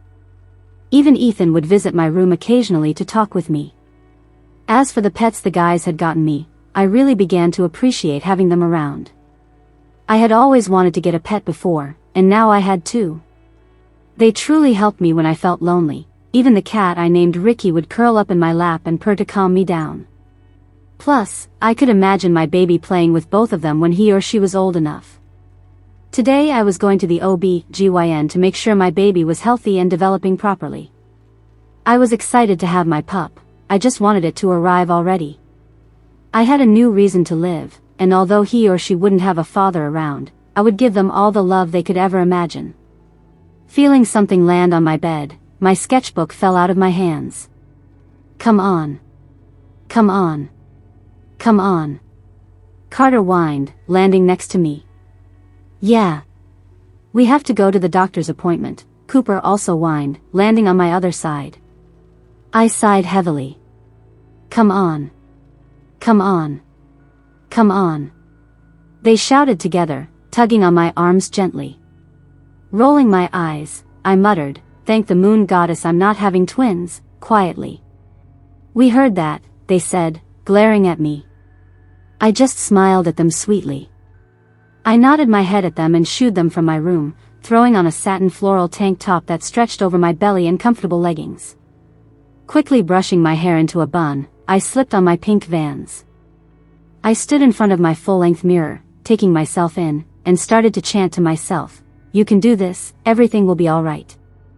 You can do this, everything will be alright." Smiling at my reflection, I exited my room as quickly as I could manage. Bane and Mason were waiting for me at the end of the hallway. Calling out a quick goodbye to the guys, we were on our way. "What took you so long?" "Ethan's been getting frustrated sitting in the car for so long," Bane told me, looking at me with concern. "I'm sorry, it's just that I'm really nervous," I sighed. "Don't worry, Lee, you'll be an amazing mom," Mason encouraged me. Bane nodded his head, smiling at me warmly. Smiling in return, I followed them to Bane's 2010 GMC Terrain SUV. Getting into the car, I buckled myself in, stretching the seatbelt over my growing belly. When my baby was born, I wanted him or her to have my surname, never Hunter's surname, Alexander. Finally, the car stopped at the hospital. It was a werewolf hospital since most of the people living in this area were werewolves. I was getting really anxious, worried about whether my baby was alright or not. Ethan must have noticed because he placed a reassuring hand on my shoulder in silent support. I smiled at him, feeling better. Ethan might be the quietest of the guys, but I appreciated the silent way he supported me. Even though my baby was unplanned, would never stop loving him or her, they would always be my first priority. Plus, I was never going to let my baby go through what I had experienced. We rode the elevator to the maternity section of the hospital. After checking in, we all sat in the waiting room, waiting for my name to be called. While in the waiting room, I saw a very pregnant woman with her mate's arms wrapped around her, smiling gently at her with eyes filled with unconditional love. I wished my life was like that. It would have been so much easier if Hunter had been here with me, if he loved me. Because right now, I was a pregnant 16-year-old without a job and without educational experience. Thankfully, Bane had arranged for a tutor for me, knowing I wasn't ready to attend school yet. At last, my name was called, and Bane got up with me as we walked through the door. We had decided that Bane would accompany me because he had a medical background and hoped to become a doctor someday. It would be a great learning experience for him. We took our seats as my new doctor, Angela Black, asked numerous questions about me. What's your daily routine, what do you eat, and so on. After finishing the questions, she led us to a cream-colored room with photos of babies scattered around the walls. There was a bed in one corner of the room with an ultrasound machine positioned beside it. Lying down, I pulled up my shirt so it was just under my bra. She touched my belly in different places, asking more questions. "Okay, we're ready for the ultrasound." The gel will feel a little cold at first, she said, putting on her gloves. Picking up a tube of gel, she squirted some onto my belly and rubbed it around before reaching for the wand. I looked at the screen expectantly, waiting to see my baby for the first time. Dr. Black moved the wand around, and finally I caught a glimpse of a head. Ah, there he is. He's quite mischievous, hiding like that, she chuckled. She glided it around before she stopped. Do you want to know the sex? She asked, looking back at me. Grinning at her, I nodded my head eagerly. It's a boy, she told me excitedly. The breath left my lungs. A boy? I whispered, a tear trailing down my cheek. I looked at Bane to see his face frozen in a smile. I'm having a boy, I said in an elated voice. I grabbed Bane's hand and gave him a radiant smile. I rested my head on the pillow, staring at the ceiling. We're having a baby boy, I told my wolf, happiness dripping from my voice. I was about to get up when the most cruel pain lashed up my back and then hit my lower abdomen. My hands wrapped around my stomach as tears streamed down my face. I knew it was Hunter, but normally when he was sleeping with someone else, the pain wasn't this harsh. Arching my back, I screamed. Seconds later, someone burst into my room and began wiping the sweat away from my forehead. I struggled for air, wrapping my arms more protectively around my stomach. I couldn't lose him, I couldn't. My wolf was howling in pain too, which confirmed that the pain had to have come from Hunter. Closing my eyes, I continued to scream in agony. Feeling someone place their hand in mine, I gripped their hand tightly as the pain rolled through me. Hearing someone shouting orders around me, I was hurting too much to be able to concentrate on the commands. After an hour of crying, the pain finally faded away. I was falling in and out of consciousness the whole time, and sometimes when it hurt more intensely, I would black out for a minute or two. After catching my breath, I tried to get up, but Bane wouldn't let me, saying I needed rest. Dr. Black came soon after to check on my baby. Thank the moon goddess he wasn't hurt, because if something had happened to him, I would have soon followed after him. Dr. Black had reassured me that the pain had only affected me, which I was very grateful for.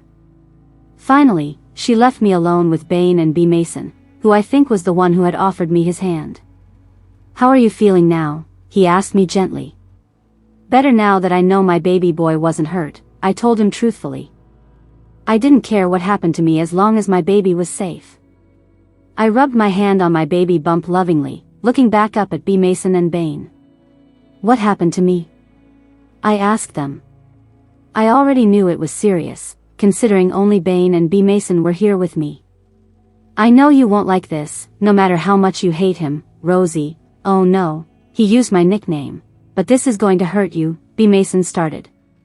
But he marked someone else, Bane finished, looking at me with a grim, sympathetic expression on his face. I froze. Shock erupted into my body like an angry fire. I took a deep breath, the walls around my heart solidifying even more. Wiping my tears, I cleared my throat. I knew this was going to happen eventually, I told them. I got up slowly, my hands still wrapped around my waist. I walked outside to my balcony and sat there, staring at the colorful sky. It was truly a beautiful sight, but I couldn't make myself appreciate the scenery. The gentle breeze blew my hair as I closed my eyes. If I thought my life was difficult before, then I must really be weak. My wolf was crushed after learning what had really happened, but I think she knew beforehand. I knew I was never good enough for my family, but I didn't think I was so terrible that life itself hated me and treated me like this. But right now, the only thing I have to focus on is my baby and giving him the best life I could possibly create for him. Chapter 10. 2 weeks had passed since Hunter had marked someone else as his mate. As much as it infuriated me, I knew it was for the best. At least I wouldn't have to feel him having sex with other women anymore. In a way, Hunter had freed me. Hunter marking someone else had also propelled me into investing in a new restaurant. I had always loved to cook, so I thought, why not make it my career? It had been a whirlwind of 2 weeks. The money my parents had left me had purchased my new restaurant and all the decor. I placed my grandparents' money in a new bank account for my baby boy, which I would continue adding to when my restaurant became successful. He would never have to worry about money. The restaurant was finally ready. I had fallen in love with it the first time I saw it. Red brick walls on the outside gave it a rustic feel, while white and pink roses climbed the walls. The inside was modern yet still homey. Advertisements had gone out.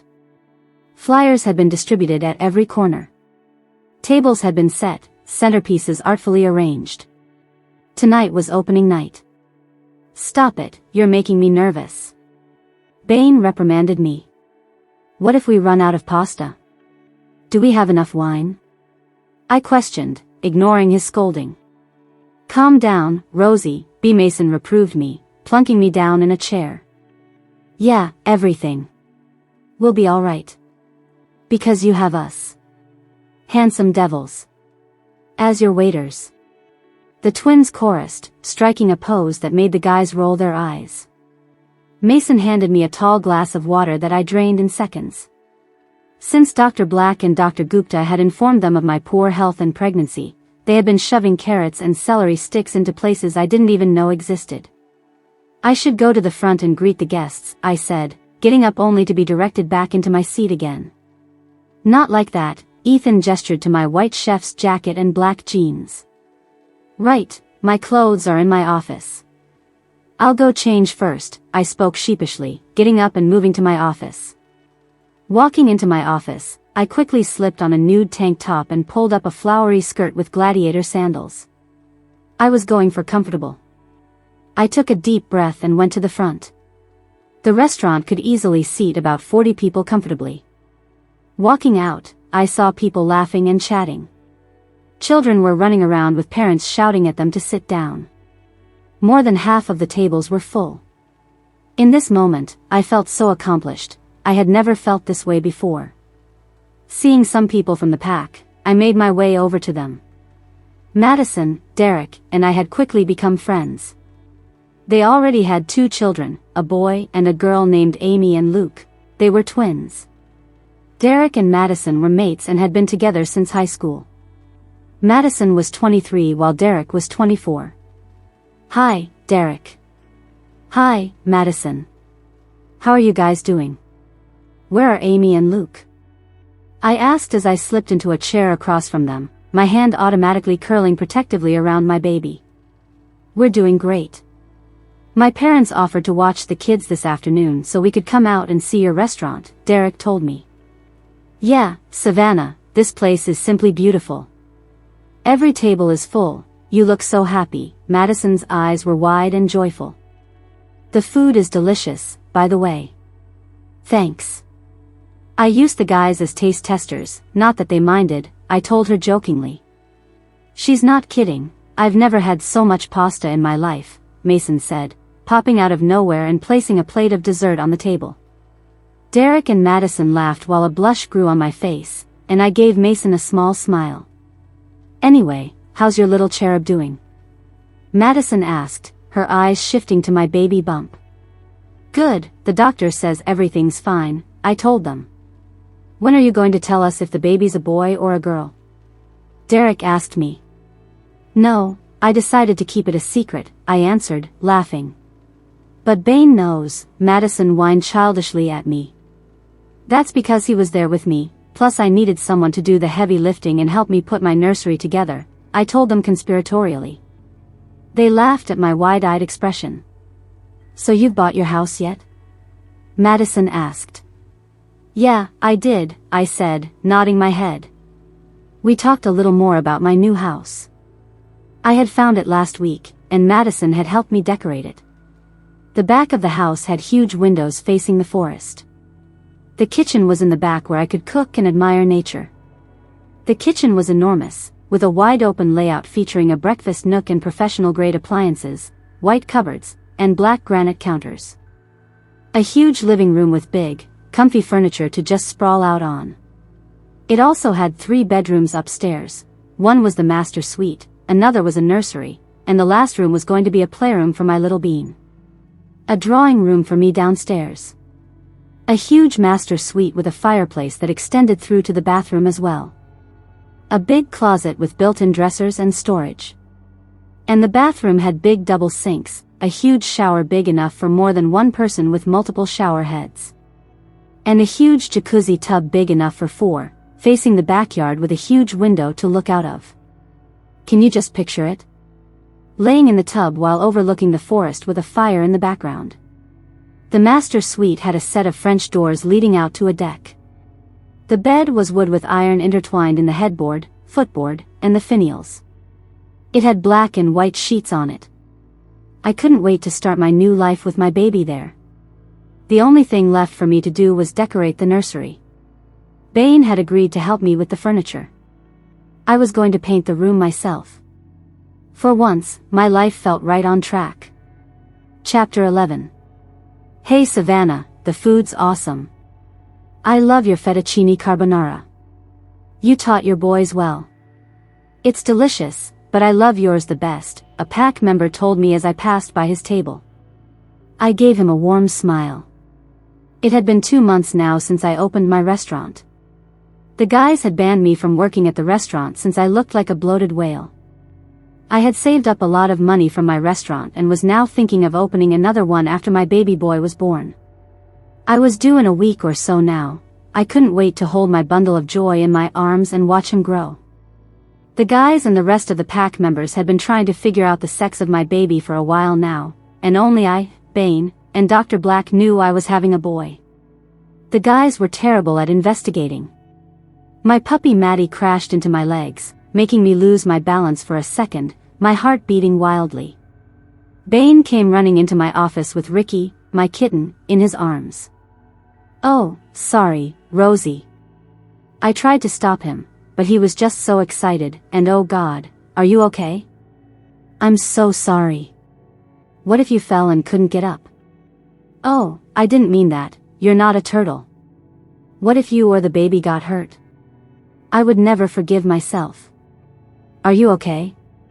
Bane rambled frantically at me while his eyes roamed my body, looking for any signs of injury. Ever since I had entered the last stages of my pregnancy, the guys had each taken a different approach to help me.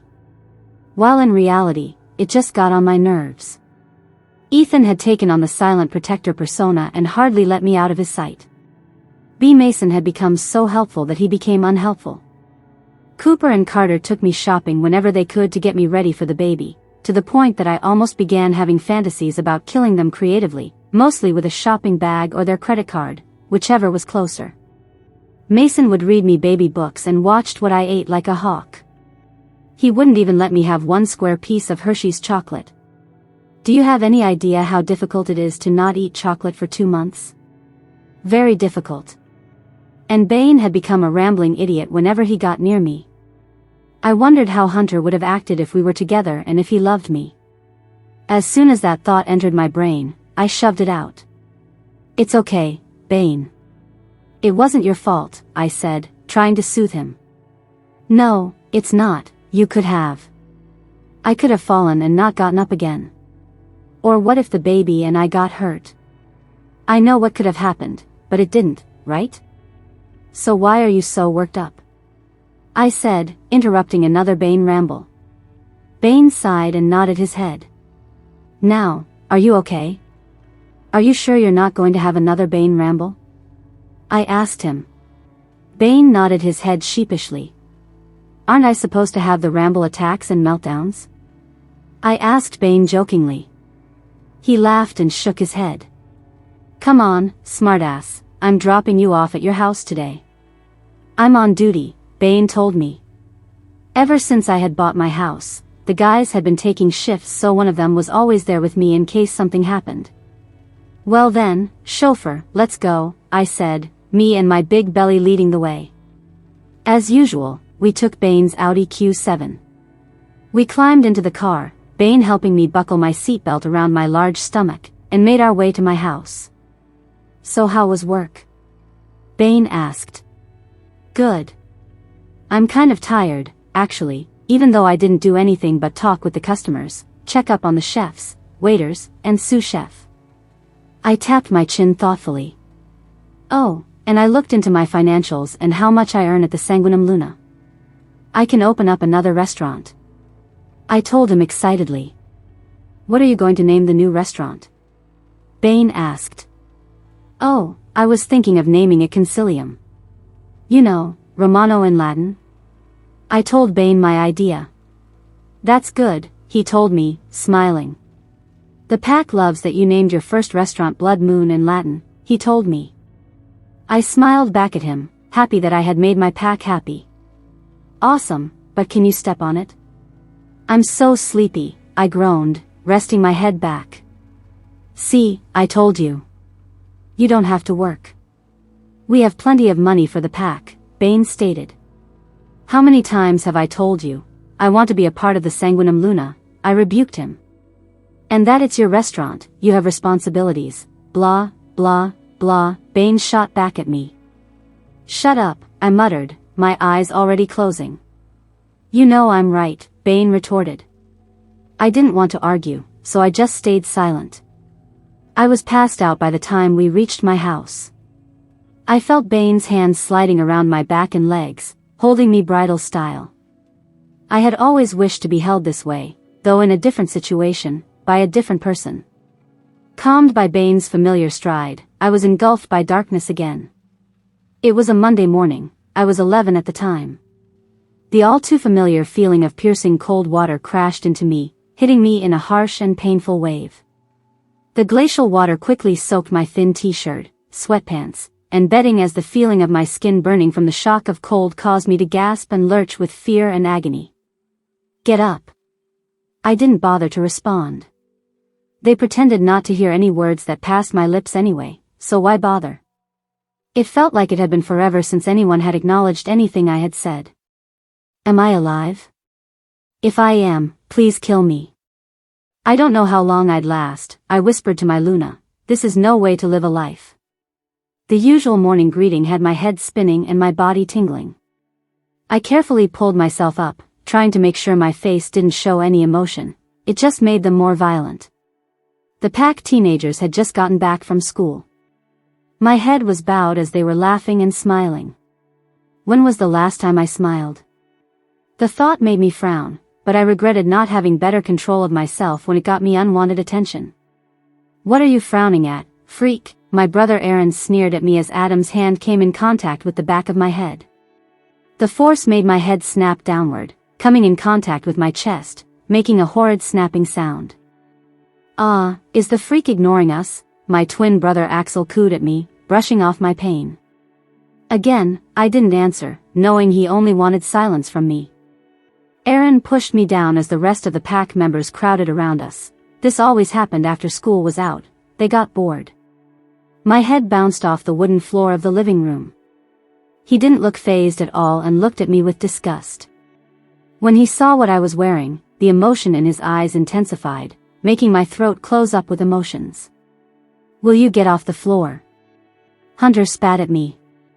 I flinched, feeling his spit land on my face. Aaron, Adam, and Axel left me again. How many times would they leave me to get beaten? Aaron, please don't leave me. I'll be good, I promise. I pleaded to him. He only shook his head in disgust. Am I so horrible that my own brother can't even stand to be in the same room as me? I questioned my wolf, but got no reply. My wolf was already weak and withering in pain. The rejection from my family members only nurtured her pain and self-loathing. Shut up. You worthless whore. Mariana screeched at me, kicking me in the stomach as I tried to stand up.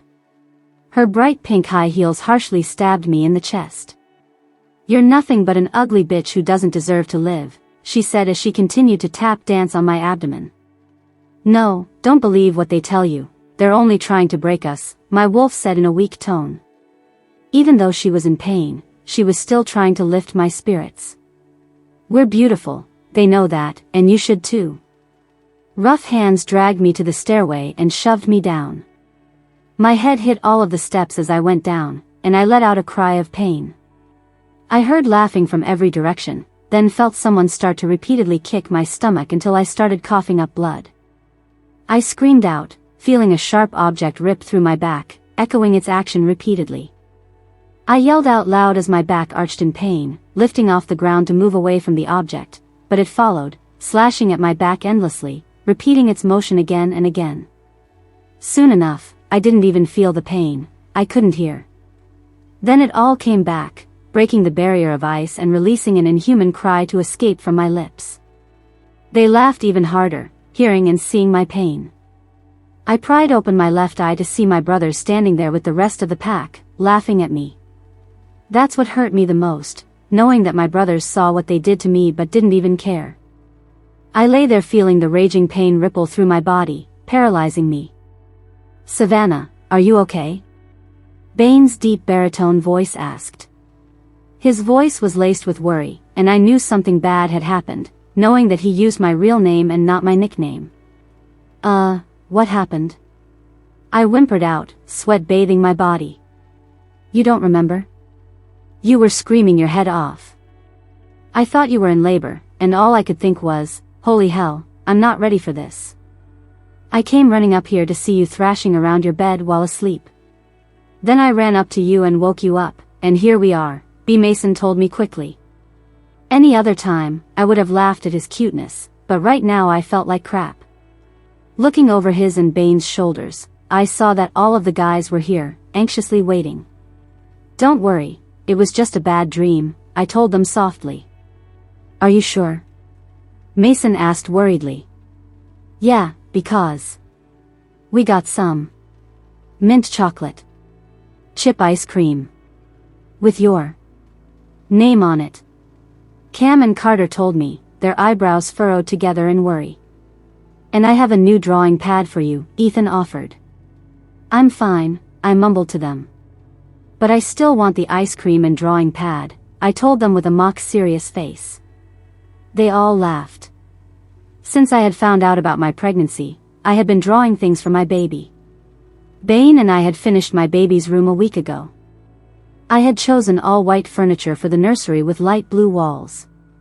The wall where the crib was positioned, I painted with the 7 wonders of the world in black and white.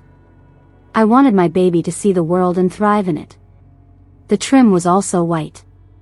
I painted birds on the ceiling and baby animals on the wall where the crib was. After I was done with the nursery, I still had drawing and painting fever, so I kept on creating art. "Help me get up, guys. I want to sit in the living room," I told them, lifting my arms up. "Cooper, Carter," Ethan commanded them.